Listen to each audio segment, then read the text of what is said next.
বিসমিল্লাহির রহমানির রহিম। প্রিয় দেশবাসী, শিশু, কিশোর কিশোরী, তরুণ তরুণী, ছাত্রছাত্রী, বয়স্ক, বৃদ্ধ, নারী পুরুষ সবাইকে আমার সালাম জানাচ্ছি। আসসালামু আলাইকুম। আজ 5ই অগাস্ট, জুলাই গণ অভ্যুত্থান দিবস। বাংলাদেশের ইতিহাসের এক অবিস্মরণীয় দিন। 1 বছর আগে এই দিনে জুলাই গণ অভ্যুত্থান পূর্ণতা পায়। দীর্ঘদিনের ফ্যাসিবাদী শাসন থেকে মুক্ত হয় প্রিয় স্বদেশ। গত বছরের জুনে আদালতের একটি রায়ে সরকারি চাকরিতে কোটা পুনর্বহাল হলে দেশের তরুণ শিক্ষার্থী সমাজ বিক্ষুব্ধ হয়ে ওঠে। তাদের এই ক্ষোভ দাবানলে পরিণত হয় স্বৈরাচারের তুচ্ছতাচ্ছিল্যে, দমন পীড়নে, নির্বিচারে গুলিবর্ষণ, নির্মম হত্যাযজ্ঞের কারণে। স্বৈরাচারী শাসকের নির্দেশে পরিচালিত হত্যাযজ্ঞের সামনে নির্ভীক চিত্তে দাঁড়িয়েছিল এদেশের ছাত্র, শ্রমিক, জনতা। তাদের সম্মুখভাগে ছিলেন আমাদের অদম্য নারীরা। দেশকে স্বৈরাচার মুক্ত করতে অকাতরে জীবন উৎসর্গ করেছেন তাঁরা। আজকের দিনে আমি জাতির সূর্য সন্তান জুলাই শহীদদের গভীর শ্রদ্ধার সঙ্গে স্মরণ করছি। জুলাইয়ে যারা আহত হয়েছেন, চিরতরে পঙ্গু হয়েছেন, দৃষ্টি হারিয়েছেন, জাতির পক্ষ থেকে আমি তাদের প্রতি শ্রদ্ধা ও কৃতজ্ঞতা জানাচ্ছি। প্রিয় দেশবাসী, গত 1 বছরে আমরা অনেক সংকট ও সম্ভাবনার মধ্য দিয়ে পার করেছি। অনেক ঘটনা, দুর্ঘটনা আমাদের গভীরভাবে বেদনাহত করেছে। সর্বশেষ মাইলস্টোন কলেজে বিমান বিধ্বস্ত হয়ে ঝরে গেছে আমাদের কোমলমতি শিশুসহ বেশ কিছু মানুষের প্রাণ। আগুনে পুড়ে আহত হয়েছেন অনেকেই। এই ঘটনা আমাদের সবাইকে শোকস্তব্ধ করে দিয়েছে। এই দুর্ঘটনায় নিহতদের আত্মার শান্তি কামনা করছি। যারা এখনো হাসপাতালে চিকিৎসাধীন, তাদের দ্রুত আরোগ্য কামনা করছি। এই ভয়াবহ দুর্ঘটনার পর সিঙ্গাপুর, চীন, ভারতসহ কয়েকটি দেশের যে সকল চিকিৎসক এবং নার্স আহতদের সেবায় অক্লান্ত পরিশ্রম করেছেন, তাদের প্রতি কৃতজ্ঞতা জানাচ্ছি।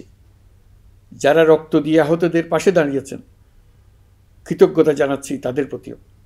প্রিয় দেশবাসী, জুলাই অভ্যুত্থানের পর আমরা অনেক দূর পথ অতিক্রম করে এসেছি। আমাদের জাতীয় জীবনে শান্তি শৃঙ্খলা ফিরে এসছে, অর্থনীতিতে গতিশীলতা এসছে, সংকট দূর হয়েছে। মাত্র কয়েকদিন আগে যুক্তরাষ্ট্রের সঙ্গে আমরা সফলতার সঙ্গে শুল্ক আলোচনা সমাপ্ত করেছি। এর ফলে আমাদের অর্থনীতির সম্ভাবনা বহুগুণ বেড়ে গিয়েছে। যখন 1 বছর আগে আমাদের অন্তর্বর্তীকালীন সরকার 16 বছর ব্যাপী একটানা ধ্বংসযজ্ঞ এবং লুটপাটে বিধ্বস্ত এক অর্থনীতির দায়িত্ব নিয়েছিলাম, তখন কারোরই মনে হচ্ছিল না এই বিধ্বস্ত অর্থনীতিকে আবার সহজে চালু করা যাবে। মাত্র 1 বছরের মধ্যে আমরা এতদূর রাস্তা অতিক্রম করতে পারবো, এটা চিন্তাই করা যায়নি। অর্থনীতি ঘুরে দাঁড়িয়েছে। এখন দ্রুত গতিতে এগিয়ে যাবার পালা। আমরা এখন অন্তর্বর্তী সরকার থেকে একটি নির্বাচিত সরকারের হাতে রাষ্ট্র পরিচালনার দায়িত্ব তুলে দেওয়ার দিকে অগ্রসর হচ্ছি। আমরা দায়িত্ব গ্রহণের 4 মাসের মাথায় জাতির উদ্দেশ্যে দেওয়া ভাষণে আমি প্রতিশ্রুতি দিয়েছিলাম 2026 সালের জুনের মধ্যে দেশের আগামী জাতীয় সংসদ নির্বাচন আয়োজন করব। তবে নির্বাচনের আগে আমাদের অত্যাবশ্যকীয় কয়েকটি কাজ সম্পন্ন করতে হবে।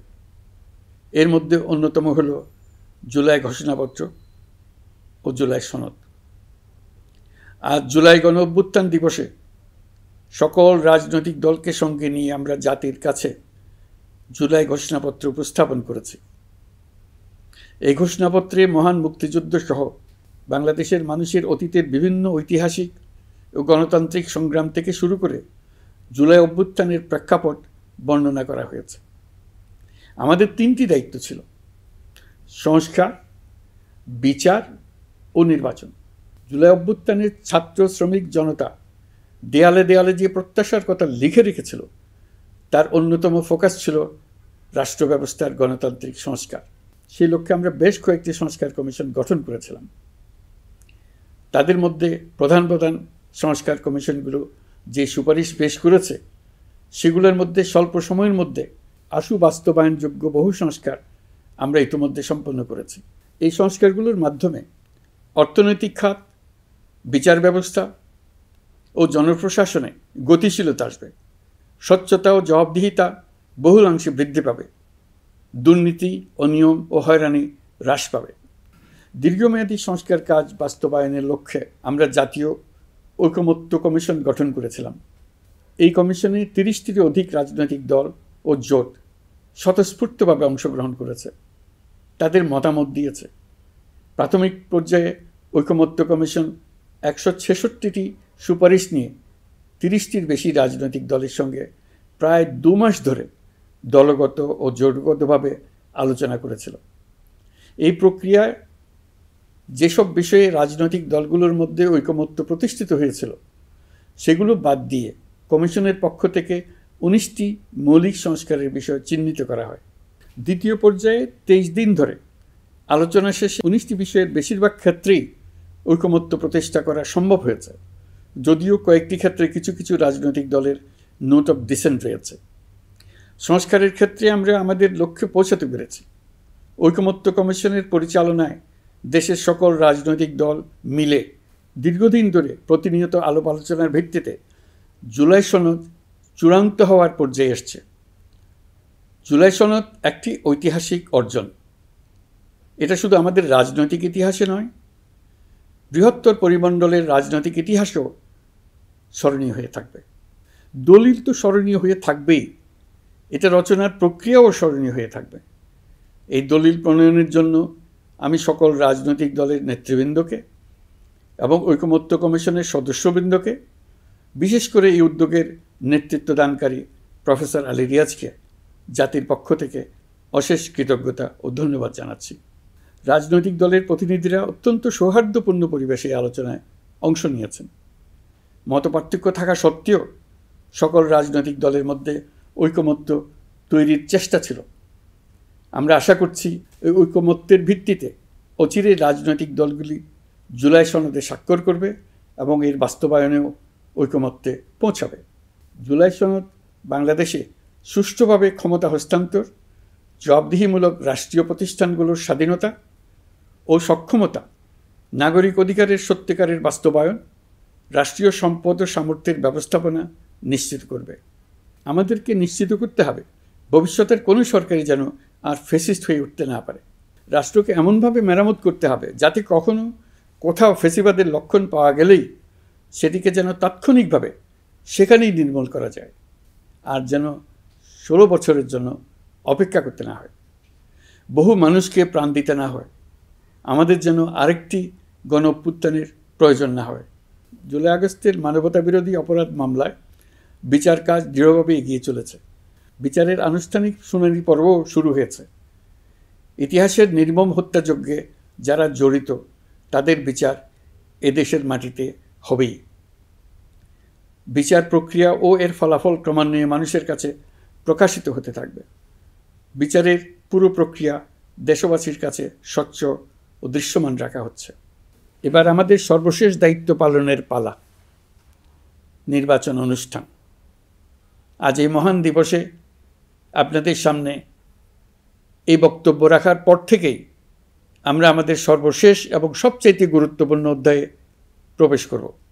আমরা এবার একটা নির্বাচিত সরকারের কাছে দায়িত্ব হস্তান্তরের প্রক্রিয়া শুরু করব। অন্তর্বর্তী সরকারের পক্ষ থেকে আমি প্রধান নির্বাচন কমিশনারের কাছে চিঠি পাঠাবো যেন নির্বাচন কমিশন আগামী রমজানের আগে 2026 সালের ফেব্রুয়ারি মাসে জাতীয় নির্বাচন অনুষ্ঠানের আয়োজন করেন। আপনারা সকলেই দোয়া করবেন যেন সুন্দরভাবে নির্বাচন অনুষ্ঠান করে এদেশের সকল নাগরিক একটি নতুন বাংলাদেশ গড়ার কাজে সফলভাবে এগিয়ে যেতে পারে। আমরা সরকারের পক্ষ থেকে এই নির্বাচন যাতে সুষ্ঠু, শান্তিপূর্ণ এবং উৎসবমুখরভাবে সম্পন্ন করা যায় সেজন্য সকল প্রকার সাহায্য সহযোগিতা প্রদান করব। এবারের নির্বাচন যেন আনন্দ উৎসবের দিক থেকে, শান্তি শৃঙ্খলার দিক থেকে, ভোটার উপস্থিতির দিক থেকে সৌহার্দ্য ও আন্তরিকতার দিক থেকে দেশের ইতিহাসে স্মরণীয় হয়ে থাকে। সেই জন্য সকল আয়োজন সম্পন্ন করতে আগামীকাল থেকে আমরা সকলেই মানসিক প্রস্তুতি ও প্রাতিষ্ঠানিক আয়োজন শুরু করব। নির্বাচনে ভোটারদের সম্পর্কে দুই একটা কথা বলতে চাই। এবার আমরা প্রবাসী ভোটারদের ভোট দেওয়ার আয়োজন নিশ্চিত করতে চাই। অর্থনৈতিক দিক থেকে সম্পূর্ণ বিধ্বস্ত বাংলাদেশ যে আবার দ্রুত ঘুরে দাঁড়াতে পেরেছে, তার বড় কারণ হলো আমাদের রেমিটেন্স যোদ্ধাদের ঐতিহাসিক অবদান। নির্বাচনে তাদের অংশগ্রহণ নিশ্চিত করার জন্য নির্বাচন কমিশন প্রস্তুতি নিচ্ছে।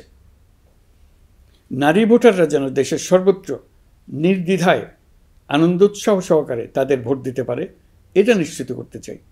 এবার যেন কেন্দ্রে কেন্দ্রে নারী ভোটারদের ঢল নামে, আমরা সেই লক্ষ্যে সমস্ত ব্যবস্থা গ্রহণ করব। দেশের মানুষের ভোটাধিকার কেড়ে নেবার কারণে গত 15 বছর ধরে নাগরিকবৃন্দ ভোট দিতে পারেনি।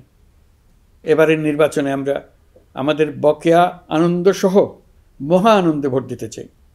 এবারের নির্বাচনে জীবনে প্রথমবার ভোট দিতে যাবে এরকম ভোটাররা নানা উৎসবের মধ্য দিয়ে ভোট কেন্দ্রে যাবে, তাদের এই দিনটি স্মরণীয় করে রাখার জন্য। এর মধ্যে নতুন নারী ভোটার থাকবে, নতুন পুরুষ ভোটার থাকবে। এর মধ্যে এমন ভোটার থাকবে যারা 15 বছর আগে থেকেই ভোট দিতে পারত, কিন্তু জীবনে একবারও ভোট দিতে পারেনি। এর মধ্যে আসবে যারা 10 বছর আগে, 5 বছর আগে ভোট দিতে পারত কিন্তু পারেনি। আর আসবে ভাগ্যবান ও ভাগ্যবতীর দল, যারা এই প্রথমবার ভোটার হওয়ার যোগ্যতা লাভ করলো এবং সঙ্গে সঙ্গে ভোট দেওয়ার সুযোগও পেয়ে গেল। নির্বাচনের দিনকে আমরা ঈদের উৎসবের মতো করতে চাই। এবারের ভোটের আনন্দ থাকবে সবার মধ্যে। আপনারা সবাই বাচ্চা কাচ্চাদের নিয়ে ভোট কেন্দ্রে যাবেন। নাগরিক অধিকার প্রয়োগের মহা আনন্দ পরবর্তী বংশধরদের কাছে তুলে ধরার জন্য এখন থেকে প্রতিদিন আলাপ আলোচনা করুন। আপনার এলাকায় ভোটদান ব্যবস্থা কেমন হলে সুন্দর হয়, কেমন হলে আনন্দমুখর হয়, সেটা আগে থেকে ঠিক করার জন্য। নতুন বাংলাদেশ গড়ার কাজের ভিত্তি রচনা হবে এবারের নির্বাচনে। তার জন্য প্রস্তুতি নিন। প্রিয় দেশবাসী, দেশের ইতিহাসে এখন পর্যন্ত যতগুলো বড় সংঘাত, সহিংসতার ঘটনা ঘটেছে, তার সবগুলোর নেপথ্য কারণ ছিল ত্রুটিপূর্ণ নির্বাচন। ত্রুটিপূর্ণ নির্বাচনের মধ্য দিয়ে কোনো দল যদি গায়ের জোরে নির্বাচিত হয়ে ক্ষমতায় আসে, তার চূড়ান্ত পরিণতি কী, তার জুলাই অভ্যুত্থান আমাদের দেখিয়ে দিয়েছে।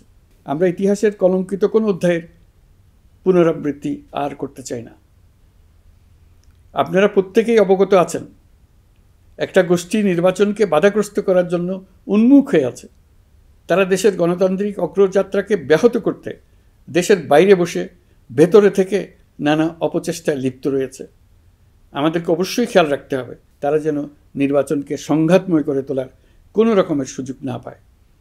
মাথায় রাখবেন, পরাজিত শক্তি নির্বাচনের আগ পর্যন্ত বারবার মাথাচাড়া দিয়ে ওঠার চেষ্টা করবে, কিন্তু একটি অবাধ, সুষ্ঠু, নিরপেক্ষ নির্বাচন সফলভাবে আয়োজন করা গেলে অপশক্তির পরাজয় চূড়ান্ত হবে। নির্বাচন সংক্রান্ত বিষয়ে প্রতিনিয়ত পরামর্শ নেওয়ার জন্য আমরা প্রযুক্তির সাহায্য নেব।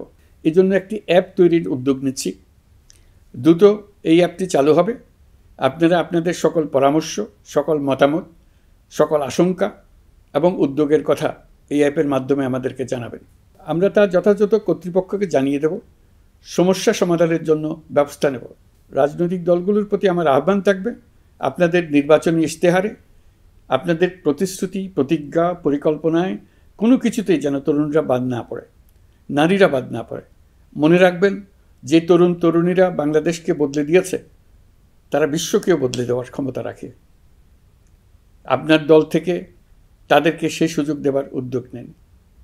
আগামী নির্বাচনে সবাই নিরাপদে যার যার পছন্দের প্রার্থীকে ভোট দেবে, এটা নিয়ে কারো কোনো আপত্তির সুযোগ রাখা যাবে না। আমরা সবাই সবার পছন্দের প্রতি সম্মান দেখাবো, এটাই হোক আমাদের প্রতিজ্ঞা। প্রিয় দেশবাসী, আপনারা জানেন, সরকার দায়িত্ব গ্রহণের পরপরই দেশের দক্ষিণ ও উত্তরাঞ্চলে যে ভয়াবহ বন্যা পরিস্থিতি তৈরি হয়েছিল, তা ফসল উৎপাদনে ব্যাপক ক্ষতি সাধন করেছে। এর ফলে নিত্য প্রয়োজনীয় পণ্যের মূল্যবৃদ্ধির আশঙ্কা হয়েছিল। তবে সংশ্লিষ্ট প্রতিষ্ঠান ও কর্তৃপক্ষের যথাযথ পদক্ষেপ, নজরদারি ও মধ্যস্বত্বভোগীদের দৌরাত্ম্য কমানোর ফলে এটি এড়ানো গেছে। বিশেষ করে এবছরের পবিত্র মাহে রমজান মাস থেকে শুরু করে এখন পর্যন্ত বাজার পরিস্থিতি স্থিতিশীল রয়েছে।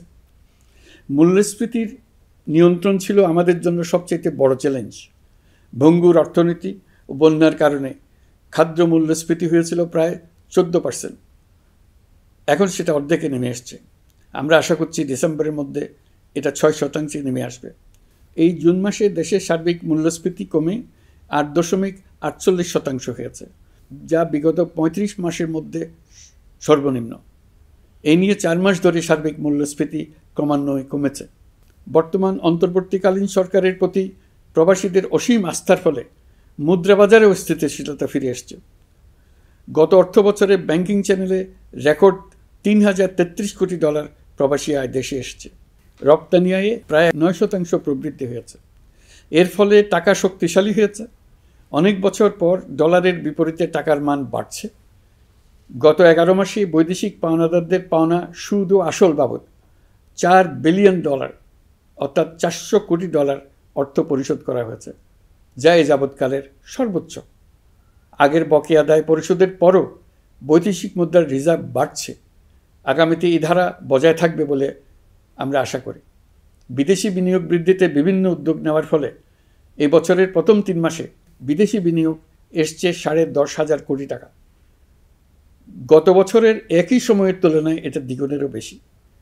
আর অক্টোবর থেকে হিসাব করলে 6 মাসে ফরেন ডাইরেক্ট ইনভেস্টমেন্ট এসছে $16,500 কোটি, যা গত সরকারের আমলের শেষ 6 মাসের তুলনায় দ্বিগুণ।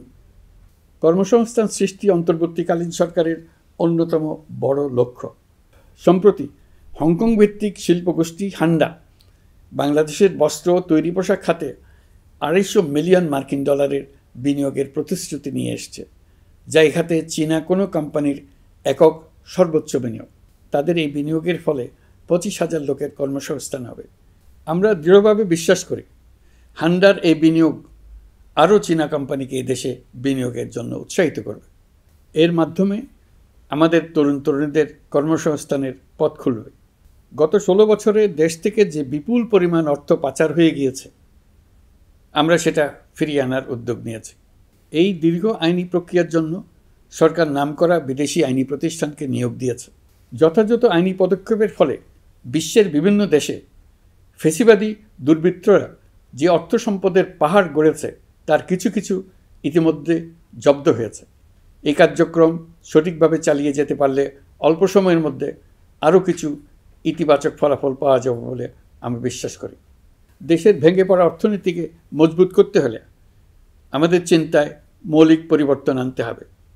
আমি বরাবরই বলে এসেছি, এদেশের নদী ও বিশাল সমুদ্র আমাদের মূল্যবান সম্পদ। আমরা এই সম্পদকে কাজে লাগিয়ে সমান্তরালভাবে পানিভিত্তিক অর্থনীতি গড়ে তুলতে চাই। আমরা প্রায় ভুলে যাই যে বঙ্গোপসাগরের একটা অংশও আমাদের দেশ। এর পরিমাণ আমাদের মোট জমির পরিমাণের চাইতে বেশি। আমরা প্রায় সবসময় জমিভিত্তিক আমাদের অর্ধেক দেশ নিয়ে মাথা ঘামাই, বাকি পানিভিত্তিক অর্ধেক দেশকে হিসাবেই ধরি না, কারণ আমরা ওই অংশে বসবাস করি না। আমরা তো হাওর বাওরেও বসবাস করি না, তাই বলে তো তাকে হিসাবের বাইরে রাখি। এখন থেকে আমাদের অংশের বঙ্গোপসাগরকে আমরা আমাদের দেশের মূল্যবান অংশ, এই কথা সবসময় মাথায় রেখে অগ্রসর হব। এই অংশের পানির উপর দিয়ে দেশ বিদেশের সঙ্গে আমরা বাণিজ্য করব। তার মাধ্যমে আমরা পুরো পৃথিবীকে আমাদের প্রতিবেশী বানাবো। এই পানির মধ্যে আছে অফুরন্ত সম্পদ, মৎস্য সম্পদ, যা প্রতি বছর ফসল দেয়। এই পানির নিচে আছে অফুরন্ত গ্যাস। এর সব কিছুকে নিয়েই প্রতিনিয়ত আমাদের চিন্তাভাবনাকে চালিত করতে হবে। বর্তমান সরকার চট্টগ্রাম বন্দর ব্যবস্থাপনাকে নতুন করে সাজানোর উদ্যোগ নিয়েছে। সরকার সম্প্রতি বাংলাদেশ নৌবাহিনী পরিচালিত ড্রাই ডক লিমিটেডকে নিউ মেরিং টার্মিনাল কন্টেইনার হ্যান্ডলিংয়ের দায়িত্ব দিয়েছে। তারা কাজ শুরু করা মাত্রই কিছু ইতিবাচক পরিবর্তন এসছে। প্রথম 2 সপ্তাহে দেখা গেছে আগের তুলনায় প্রতিদিন গড়ে 225টি বেশি কন্টেইনার হ্যান্ডলিং হচ্ছে। এই বন্দরকে আধুনিকভাবে গড়ে তোলা গেলে তা শুধু বাংলাদেশের অর্থনীতিতেই ভূমিকা রাখবে না, নেপাল, ভুটান সহ পার্শ্ববর্তী অঞ্চলের অর্থনীতিতে ইতিবাচক ভূমিকা রাখতে সক্ষম হবে। বিনিময়ে তারাও উপকৃত হবে, আমরাও উপকৃত হব। আমাদের উপকূল অঞ্চল অফুরন্ত সম্ভাবনার আধার। কুমিরা থেকে টেকনাফ পর্যন্ত নানা বন্দরের কর্মচাঞ্চল্যে সমগ্র উপকূল অঞ্চলকে দক্ষিণ এশিয়ার একটি গুরুত্বপূর্ণ অর্থনৈতিক প্রাণকেন্দ্র হিসেবে প্রতিষ্ঠা করবে। এই পুরো অঞ্চলে অনেকগুলো শিল্পাঞ্চল গড়ে উঠবে শুধু সমুদ্রের সান্নিধ্য এবং তার ব্যবহারের দক্ষতার কারণে। সমুদ্র উপকূলীয় অঞ্চলের সম্পদ ও পরিবেশের টেকসই ব্যবহার নিশ্চিত করতে আমাদের বন্ধু দেশগুলোর সঙ্গে আলোচনা শুরু করেছি। তারা উৎসাহ সহকারে সাড়া দিয়েছেন। গভীর সমুদ্রকে আমরা এখনও আমাদের কল্যাণে কাজে লাগাতে পারিনি। একে কেন্দ্র করে আমরা মাছ পালন, আহরণ ও প্রক্রিয়াজাতকরণের শিল্প গড়ে তুলতে কাজ শুরু করেছি। এতে করে লক্ষ লক্ষ মানুষের কর্মসংস্থান হবে, আমাদের অর্থনীতি নতুন শক্তিতে বলীয়ান হবে। প্রিয় দেশবাসী, প্রবাসী বাংলাদেশিদের জন্য ভিসা সংক্রান্ত জটিলতা দূর করতে আমরা গভীরভাবে কাজ করে যাচ্ছি। বাংলাদেশি নাগরিকদের জন্য আরব আমিরাত পুনরায় ভিসা চালু করেছে। মালয়েশিয়া কর্তৃপক্ষ বাংলাদেশি কর্মীদের জন্য প্রথমবারের মতো মাল্টিপল এন্ট্রি ভিসা চালু করেছে। অন্যান্য দেশের সঙ্গেও ভিসা জটিলতা কীভাবে কমিয়ে আনা যায় এ নিয়ে আমরা কাজ করে যাচ্ছি। আগামী 5 বছরে জাপানে অন্তত 1 লক্ষ বাংলাদেশি তরুণদের পাঠানোর প্রস্তুতি শুরু করেছি।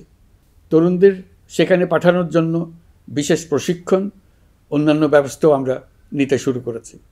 এর পাশাপাশি আমরা ইতালি, দক্ষিণ কোরিয়া, সার্বিয়া সহ বিভিন্ন দেশে দক্ষ কর্মীদের পাঠানোর উদ্যোগ নিয়েছি। সৌদি আরব, জর্ডান, ওমান সহ বিভিন্ন দেশে নথিপত্রের কারণে যে প্রবাসীরা ইরেগুলার হয়ে গিয়েছিলেন তাদেরকে রেগুলারাইজ করার জন্য ব্যবস্থা নিয়েছে। আমরা বিভিন্ন দেশের সঙ্গে বিদ্যমান চুক্তিগুলোকে পর্যালোচনা করে দেখছি যাতে আমাদের প্রবাসী ভাই বোনদের জন্য সেগুলো স্বস্তিদায়ক হয়। দেশে এবং দেশের বাইরে বাংলাদেশের নাগরিকরা যে যেখানে অবস্থান করছে তারা যাতে সব ধরনের নাগরিক সুবিধা পান, আমরা সেই বিষয়ে উদ্যোগ নিয়েছি। চলতি বছর আমাদের নানা উদ্যোগের ফলে প্রায় 87,000 বাংলাদেশি সুষ্ঠুভাবে হজ পালন করতে পেরেছেন। হজের ব্যয়ও অন্যান্য বছরের তুলনায় আমরা কমিয়ে আনতে পেরেছি। হাজিরা যাতে নির্বিঘ্নে হজ সম্পন্ন করতে পারে সেজন্য লাব্বায়েক নামে অ্যাপ চালু করেছে, যার মাধ্যমে ঘরে বসেই হাজিদের আত্মীয় স্বজন, পরিবার পরিজন তাদের অবস্থান প্রতি মুহূর্তে জানতে পেরেছেন। এই বছর দক্ষিণ এশিয়ার অন্যান্য দেশগুলোতেও আমাদের হজ ব্যবস্থাপনা প্রশংসিত হয়েছে। আগামী বছরের হজ ব্যবস্থাপনা যেন আরও নির্বিঘ্নে সম্পন্ন করা যায় সেজন্য মন্ত্রণালয় এখন থেকেই প্রস্তুতি নিতে শুরু করেছে। প্রিয় দেশবাসী, জুলাই গণঅভ্যুত্থানে তরুণ শিক্ষার্থীদের পাশে ঢাল হয়ে দাঁড়িয়েছিলেন আমাদের বাবা মা ও শিক্ষকরা। আমাদের বাবা মায়েরা তাদের সন্তানকে বহু কষ্টে বড় করে বিশ্ববিদ্যালয়ে পাঠায়। লেখাপড়া শেষ করে অনেক ছাত্র অসুস্থ হয়ে বের হয়। এর কারণ আবাসিক হলের নোংরা পরিবেশ, খাবারের নিম্নমান, তার উপর দলীয় সন্ত্রাসীদের দমনপীড়ন। বিশ্ববিদ্যালয়ে পড়াশোনার পরিবর্তে প্রতিদিন শিক্ষার্থীদের জোর করে রাজনৈতিক দলের প্রোগ্রামে নিয়ে যাওয়া হতো। প্রশাসন ও শিক্ষকরা সবই জানতেন, অথচ কেউ এটি থামাতে পারেননি, চেষ্টাও করেননি। কারণ শিক্ষকদের একটি বড় অংশ প্রমোশনের জন্য, সুবিধার জন্য দলীয় রাজনীতিতে জড়িত ছিলেন, নিপীড়কের ভূমিকায় ছিলেন। প্রতিটি বিশ্ববিদ্যালয়ের আবাসিক হলগুলোতে দলীয় সন্ত্রাসীদের নিয়ন্ত্রণ আর অমানসিক নির্যাতন চলত। সেখানে গড়ে তোলা হয়েছিল টর্চার সেল। অন্তর্বর্তী সরকার প্রতিশ্রুতিবদ্ধ যে আমরা আর কখনো শিক্ষা প্রতিষ্ঠানগুলোকে এমন কোনো রাজনীতি দ্বারা কলুষিত হতে দেব না যা পড়াশোনার পরিবেশ নষ্ট করে, তরুণদের জীবন ধ্বংস করে। বাবা মায়েদের যেন সন্তানকে বিশ্ববিদ্যালয়ে পড়তে পাঠিয়ে আর কখনো শঙ্কায় থাকতে না হয়। বর্তমান সরকার দায়িত্ব গ্রহণের পরপরই শিক্ষা ব্যবস্থার উন্নতির জন্য ধারাবাহিকভাবে পরামর্শ কমিটির সঙ্গে বৈঠক করেছে, বিভিন্ন উদ্যোগ হাতে নিয়েছে। বিদ্যালয়গুলোতে শিক্ষার মান কীভাবে বাড়ানো যায় সে বিষয়ে বিভিন্ন উদ্যোগ নেওয়া হচ্ছে। সরকার কিছুদিন আগে সারা দেশের সরকারি প্রাথমিক বিদ্যালয়ের সব প্রধান শিক্ষকের বেতনের গ্রেড 1 ধাপ বাড়িয়ে 10ম গ্রেড করার সিদ্ধান্ত নিয়েছে। এটি একটি যুগান্তকারী সিদ্ধান্ত। প্রাথমিক বিদ্যালয়গুলিতে শূন্য পদে 6,500 প্রধান শিক্ষক নিয়োগের প্রক্রিয়া চলছে। প্রাথমিকের পড়াশোনার পদ্ধতিগত পরিবর্তনের দিকেও আমরা মনোযোগ দিচ্ছি। সব স্কুলে ইন্টারনেট সংযোগ ও মাল্টিমিডিয়া শ্রেণীকক্ষ তৈরির নির্দেশ দেওয়া হয়েছে। পার্বত্য চট্টগ্রামে কমপক্ষে 100টি স্কুলে এবছরের মধ্যেই ই-লার্নিং চালু হবে। ঢাকা চট্টগ্রামের অভিজ্ঞ শিক্ষকরা প্রযুক্তির সহায়তায় এসব স্কুলে শিক্ষকতা করে সেখানকার শিক্ষক ঘাটতি পূরণ করবেন। যেসব এলাকায় বিদ্যুতের ঘাটতি রয়েছে সেখানে সোলার প্যানেল বসিয়ে বিদ্যুতের ঘাটতি নিরসন এবং মোবাইল নেটওয়ার্ক ও স্টারলিং পরিষেবা ব্যবহার করে এই সংকট মোকাবেলা করা হচ্ছে। স্কুলগুলোতে মেয়েদের জন্য বিশেষ ব্যবস্থা গ্রহণ করে তাদের পড়াশোনার উপযোগী করে তোলা হচ্ছে। স্কুলের অবকাঠামোকে নারীবান্ধব করে তুলতে স্কুল ভবন নির্মাণের সময় কমিটিতে নারী স্থপতি রাখার নিয়ম করা হয়েছে। আমাদের লক্ষ্য হলো স্কুল ভবনের ডিজাইন থেকে শুরু করে পড়াশোনার পরিবেশ চিন্তাভাবনায় মেয়েদেরকে বিশেষভাবে গুরুত্ব দেওয়া, যাতে তারা ব্যক্তিগত নিরাপত্তা ও স্বাস্থ্যের দিক থেকে স্বস্তিদায়ক পরিবেশে পড়াশোনা করতে পারে। প্রিয় দেশবাসী, জুলাই গণ অভ্যুত্থানে শহীদ ও আহত যোদ্ধাদের জন্য আমরা নিরলসভাবে কাজ করে যাচ্ছি। এখন পর্যন্ত 775টি শহীদ পরিবারকে প্রায় 100 কোটি টাকার সঞ্চয়পত্র ও মাসিক ভাতা বাবদ ব্যাংক চেক দেওয়া হয়েছে। অবশিষ্ট যারা আছেন তাদেরও কয়েকটি আইনগত বিষয় নিষ্পত্তি সাপেক্ষে সঞ্চয়পত্র দেওয়ার প্রক্রিয়া চলছে। এর পাশাপাশি আহত 13,800 জন জুলাই যোদ্ধাকে 3টি ক্যাটাগরিতে নগদ টাকা ও চেক বাবদ 153 কোটি 4 লাখ টাকা প্রদান করা হয়েছে। 78 জন অতি গুরুতর আহত জুলাই যোদ্ধাকে সিঙ্গাপুর, থাইল্যান্ড, তুরস্ক এবং রাশিয়ার উন্নত চিকিৎসার জন্য পাঠানো হয়েছে এবং চিকিৎসা ব্যয় বাবদ এ পর্যন্ত প্রায় 100 কোটি টাকা ব্যয় হয়েছে। আহতদের পুনর্বাসনের জন্য সরকারের সবকটি মন্ত্রণালয়ের সম্মিলিত প্রচেষ্টায় বিভিন্ন ধরনের উদ্যোগ নেওয়া হচ্ছে।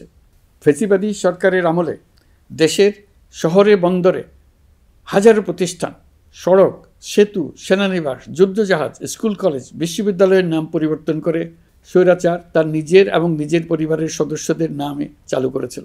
আমরা সব নাম পরিবর্তন করে আগের নাম বা মানানসই নাম করে দিয়েছি। প্রিয় দেশবাসী, অন্তর্বর্তীকালীন সরকার এমন এক অবস্থায় দেশের দায়িত্বভার গ্রহণ করেছিল যখন প্রতিটি গণতান্ত্রিক প্রতিষ্ঠান, অফিস, আদালত বিধ্বস্ত অবস্থায় ছিল। আমাদের প্রথম এবং প্রাথমিক কাজ ছিল এই প্রতিষ্ঠানগুলোর সংস্কার এবং পুনর্নির্মাণে হাত দেওয়া, আইনশৃঙ্খলা বাহিনী পুনর্গঠন, অর্থনীতি পুনরুদ্ধার, আইন আদালত, নির্বাচন কমিশন সহ যাবতীয় গণতান্ত্রিক প্রতিষ্ঠানকে সচল করা এবং নাগরিকদের নিকট দায়বদ্ধ করে তোলা। রক্তাক্ত জুলাই ছিল স্বৈরাচারের বিরুদ্ধে তরুণদের পুঞ্জীবিত ক্ষোভের বহিঃপ্রকাশ। 16 বছর ধরে সরকারের স্বৈরাচারী আচরণের বিরোধিতা করে যতগুলো আন্দোলন হয়েছে, প্রতিটিতেই দলীয় সন্ত্রাসীরা অস্ত্র হাতে আন্দোলনকারীদের আক্রমণ করেছে। প্রতিটি আন্দোলনকেই দমন করার জন্য দলীয় সন্ত্রাসীরা সর্বোচ্চ আঘাত করেছে, যেখানে আইনশৃঙ্খলা বাহিনীকেও অংশ নিতে নির্দেশ দেওয়া হয়েছে অথবা দাঁড়িয়ে দর্শকের ভূমিকায় থাকতে বলা হয়েছে। একটি স্বাধীন বিচার বিভাগের জন্য অন্তর্বর্তী সরকার সংস্কার কাজ হাতে নিয়েছে। বিচার বিভাগীয় সংস্কার কমিশনের প্রস্তাবনা অনুযায়ী সুপ্রিম কোর্ট বিচারক নিয়োগ সহ যে সকল কাজ এই সরকার স্বল্প সময়ের মধ্যে করে যেতে পারবে, সে সকল কাজের অধিকাংশ ইতিমধ্যে সম্পন্ন করা হয়ে গেছে। বাকি কাজ চলমান রয়েছে। স্বৈরাচার আমলে দলীয় বাহিনীতে পরিণত হওয়া ভঙ্গুর আইনশৃঙ্খলা বাহিনীকে নতুন করে গড়ে তোলার জন্য আমরা সর্বোচ্চ ব্যবস্থা নিয়েছি। আইনশৃঙ্খলা বাহিনী দ্বারা কোনো মানবাধিকার লঙ্ঘন যাতে না ঘটে, সেই জন্য পুলিশ সদর দপ্তরে একটি সেল কার্যকর করা হয়েছে, যেখানে মানবাধিকার সহ পুলিশ সদস্যদের মাধ্যমে সংগঠিত যে কোনো অপরাধের বিষয়ে অভিযোগ করা যায়। এই সমস্ত সেল অন্যান্য আইন প্রয়োগকারী সংস্থার প্রধান কার্যালয়েও স্থাপন করা হচ্ছে। আসামিদের জিজ্ঞাসাবাদ হবে স্বচ্ছ কাচের ঘরে। হাজতখানায় বন্দীদের মানবিক সেবা নিশ্চিত করা হবে। অভিযান পরিচালনার সময় পুলিশ যেন জিপিএস ট্র্যাকিং সিস্টেম ডিভাইস সহ বডি ক্যামেরা পরিধান করেন তা নিশ্চিত করা হবে। পুলিশ যেন আর কখনোই কোনো আন্দোলন দমনে প্রাণঘাতী অস্ত্র ব্যবহার করতে না পারে, সেই ব্যবস্থা নেওয়া হয়েছে। বেআইনি সমাবেশে বল প্রয়োগের ক্ষেত্রে জাতিসংঘের স্বীকৃত 5টি ধাপ অনুযায়ী পুলিশ সদস্যদের প্রশিক্ষণ দেওয়া হচ্ছে। সব মিলিয়ে স্বরাষ্ট্র মন্ত্রণালয়ের পুলিশ সংস্কার কমিশনের প্রস্তাব অনুযায়ী 16টি সংস্কার কাজ সম্পন্ন হয়েছে। আরও 43টি সংস্কার কাজ সমাপ্ত হওয়ার পথে। দেওয়ানি আইন, নারী ও শিশু নির্যাতন দমন আইন সহ বিভিন্ন আইনগত সংস্কার সম্পন্ন হয়েছে। সম্প্রতি সরকার ফৌজদারি কার্যবিধি সংশোধন অধ্যাদেশ 2025 অনুমোদন করেছে। এর ফলে এখন থেকে কোনো ব্যক্তিকে আটকের পর 12 ঘন্টার মধ্যে যত দ্রুত সম্ভব পরিবারকে জানাতে হবে। আটককৃত ব্যক্তিকে আইনজীবীর সঙ্গে সাক্ষাতের সুযোগ দিতে হবে। গ্রেপ্তারকৃত ব্যক্তি রিমান্ডের পর অসুস্থ বা আহত হলে তাকে ডাক্তার কর্তৃক পরীক্ষা করতে হবে এবং আঘাতের কারণ নিশ্চিত হতে হবে। তার প্রয়োজনীয় চিকিৎসা দিতে হবে। এক্ষেত্রে পুলিশের দায় থাকলে আইনি ব্যবস্থা নেওয়ার বিধান যুক্ত করা হয়েছে। এই আইনের ফলে গ্রেফতার ও আটক নিয়ে মানুষের হয়রানি অনেক কমে আসবে, পুলিশের জবাবদিহিতা বাড়বে এবং বিচারের কাজ দ্রুততর হবে। পুলিশ সংস্কার কমিশনের সুপারিশ ছিল কোনো ব্যক্তি থানায় জিডি করতে গেলে অবশ্যই তা গ্রহণ করতে হবে। জিডি গ্রহণ করা ছাড়া থানা থেকে কোনো ব্যক্তিকে ফিরিয়ে দেওয়া যাবে না। এই সুপারিশের ভিত্তিতে সরকার সিদ্ধান্ত নিয়েছে দেশের সব থানায় অনলাইনে জিডি করা যাবে। এখন থানায় জিডি না নেওয়ার আর কোনো অভিযোগ থাকবে না। গণতান্ত্রিক চর্চার অন্যতম প্রধান শর্ত গণমাধ্যমের স্বাধীনতা। অতীত ইতিহাসের দিকে তাকালে দেখা যায় মুক্ত সাংবাদিকতার ক্ষেত্রে প্রথম এবং সবচেয়ে বড় বাধা হিসেবে কাজ করেছে সরকার। অন্তর্বর্তী সরকার এইসব বাধা অপসারণে বিভিন্ন উদ্যোগ নিয়েছে। আমরা সমালোচনাকে উন্মুক্ত করে দিয়েছি। যে কেউ চাইলেই যে কোনো মাধ্যমে, সেটা মূলধারার গণমাধ্যম হোক কিংবা সামাজিক যোগাযোগ মাধ্যমেই হোক, সরকারের সমালোচনা করতে পারছেন। এমনকি রাষ্ট্রীয় গণমাধ্যমেও সরকারের সমালোচনা করা যাচ্ছে। নিকট অতীতে যা ছিল অকল্পনীয়। সাংবাদিকদের জবাবদিহিতা নিশ্চিত করার জন্য সরকার ইতিমধ্যে প্রেস কাউন্সিল পুনর্গঠন করেছে। আপনারা জানেন, সামাজিক যোগাযোগ মাধ্যমে প্রতিদিন বিপুল পরিমাণ গুজব ও অপতথ্য ছড়িয়ে পড়ছে। দেশকে অস্থিতিশীল করতে হাতিয়ারে পরিণত হয়েছে গুজব। অপতথ্য মোকাবেলা করার জন্য সাংবাদিকদের সক্ষমতা বাড়াতে বিভিন্ন ধরনের প্রশিক্ষণের ব্যবস্থা নেওয়া হচ্ছে। স্বৈরাচারী সরকার আমলে সাংবাদিকতার ক্ষেত্রে বড় বাধা ছিল ডিজিটাল নিরাপত্তা আইন, যা পরে সাইবার নিরাপত্তা আইন রূপে আবির্ভূত হয়েছিল। আমরা এই আইনটি বাতিল করেছি। এই আইনের অধীনে সাংবাদিকদের বিরুদ্ধে করা সব মামলা বাতিল করা হয়েছে। সংবাদ মাধ্যমের স্বাধীনতা নিশ্চিতকরণে এটি একটি বড় অগ্রগতি। নতুন যে আইন প্রণীত হয়েছে তাতে আগের আইনের নিবর্তনমূলক 9টি ধারা বাদ দেওয়া হয়েছে। আগের আইনের আওতায় করা 95% মামলায় এসব ধারায়। আমরা বিশ্বাস করি নতুন আইন প্রণয়নের পর সাংবাদিকদের আইনি হয়রানি বন্ধ হবে। গত বছর মানুষের প্রতিবাদকে স্তব্ধ করে দিতে ফ্যাসিবাদী সরকার ইন্টারনেট বন্ধ করে দিয়েছিল, যাতে গোপনে তারা দমন নিপীড়ন হত্যাকাণ্ড চালাতে পারে। অন্তর্বর্তী সরকার সাইবার সুরক্ষা আইন সংশোধন করে নতুন অধ্যাদেশে প্রথমবারের মতো ইন্টারনেটকে মৌলিক অধিকার হিসেবে অন্তর্ভুক্ত করেছে। সম্প্রতি আন্তর্জাতিক bandwidth real time internet traffic পরিবহনে 4 টেরাবাইট সেকেন্ডের মাইলফলক অতিক্রম করেছে বাংলাদেশ সাবমেরিন কেবলস পিএলসি। বাংলাদেশে ইন্টারনেট সেবার মান ভালো করতে সরকারের পক্ষ থেকে সর্বোচ্চ উদ্যোগ নেওয়া হয়েছে। প্রিয় দেশবাসী, আপনাদের আহ্বানে একটি ঐতিহাসিক সন্ধিক্ষণে আমরা দায়িত্বভার গ্রহণ করেছিলাম। জুলাই অভ্যুত্থানের সৃষ্ট নতুন বাংলাদেশের যে অভূতপূর্ব সম্ভাবনা জাগ্রত হয়েছে, তাকে এগিয়ে নিতে আপনারা আমাদেরকে দায়িত্ব দিয়েছিলেন। গত 12 মাস ধরে আপনাদের সবাইকে সাথে নিয়ে জুলাইয়ের দাবি পূরণের চেষ্টা করে যাচ্ছি। আসুন আজ জুলাই গণ অভ্যুত্থান দিবসে প্রতিজ্ঞাবদ্ধ হয়ে এই জাতিকে আমরা আর কখনো বিভক্ত হতে দেব না। আমরা সকল নাগরিকের প্রতি মর্যাদাশীল থাকব, তিনি যেই পরিচয়েরই হন না কেন। আমরা দৈনন্দিন জীবনে নানা ঘাত প্রতিঘাতে সাময়িকভাবে যদি পথভ্রষ্ট হয়েও পড়ি, প্রতি বছর জুলাই আমাদেরকে নতুন করে ঐক্যবদ্ধ হতে শক্তি যোগাবে। জুলাই তরুণদের উসিলায় জাতির আত্ম আবিষ্কারের মাস, ভুলভ্রান্তি শুধরে নেবার মাস, গর্তে পড়ে যাওয়ার প্রবণতা থেকে নিজেদেরকে রক্ষা করার মাস। জুলাই গ্রামে গঞ্জে, সরকারি বেসরকারি স্কুল কলেজে, বিশ্ববিদ্যালয়ে, ফসলের মাঠে, ঘরে বাড়িতে কিশোর কিশোরী তরুণ তরুণীদের কাছ থেকে তাদের আকাঙ্ক্ষাগুলো জেনে নেওয়ার মাস। নির্বাচন আসছে। যদি আপনি আপনার নির্বাচনী এলাকা থেকে দূরে বসবাস করেন, তবে এখন থেকে নিয়মিত নির্বাচনী এলাকা পরিদর্শন করুন, যাতে সেরা ব্যক্তিকে নির্বাচিত করতে আপনি প্রস্তুত হতে পারেন। যাদের তাজা রক্তের বিনিময়ে আমরা আমাদের এই অতি মূল্যবান অধিকার ফিরে পেলাম, ভোটটা দেওয়ার আগ মুহূর্তে যেন তাদের চেহারা আমাদের চোখে ভেসে ওঠে। ফেব্রুয়ারি বেশি দূরে নয়। নির্বাচন নিয়ে প্রস্তুতি নিতে নিতেই ভোটের দিন এসে পড়বে। বহু বছর আমরা কেউ ভোট দিতে পারিনি। এবার আমরা সবাই ভোট দেব, কেউ বাদ যাবে না। সবাই যেন বলতে পারি, নতুন বাংলাদেশ গড়ার পথে দেশকে রওনা করার জন্য আমি আমার ভোটটা দিয়েছিলাম। আমার ভোটেই দেশটা সে পথে রওনা হতে পেরেছিল। জুলাই গণ অভ্যুত্থান দিবসে সকল নাগরিকের কাছে আমার আহ্বান, আসুন নতুন বাংলাদেশ গড়ার প্রথম বড় পরীক্ষায় সফলভাবে উত্তীর্ণ হই। মহান আল্লাহ আমাদের সহায় হন। আল্লাহ হাফেজ।